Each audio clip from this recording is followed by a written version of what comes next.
it goes without saying that a lot of fakes tend to have some quite bad engraving. This is one of them.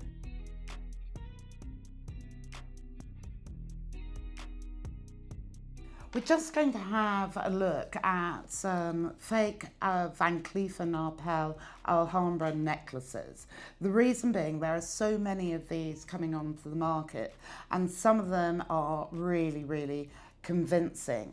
And especially this one in particular, you have the serial number, and you have really good marks on this. But there are a few things that really give it away.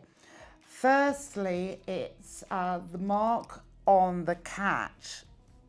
Between the V, C and A, there is a column. On the actual Van Cleef & Arpels logo, that column will have lines either side. It's got an outline around it. Whereas this actually doesn't. It's got a really squiggly sort of central area to it. So lacking detail, essentially.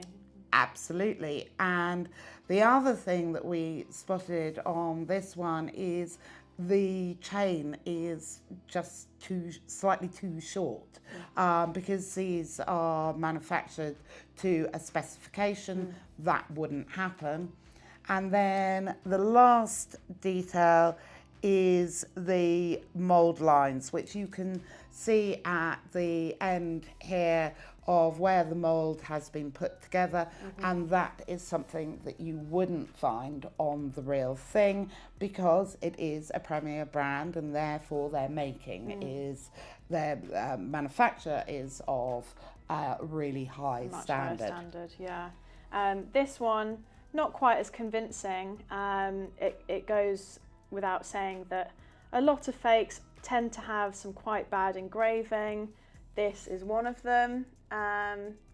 So that's kind of a telltale sign. It's ringing alarm bells in my head immediately. The engraving's just... The clasp is a really, really important place to start, and that is a very crude clasp, basically, with bad engraving. What else? Let's have a look. I think from laying it down, it seemed like it was not aligned very well either. You can see, I mean, the join of the chain onto the pendant is quite frankly awful. Poor.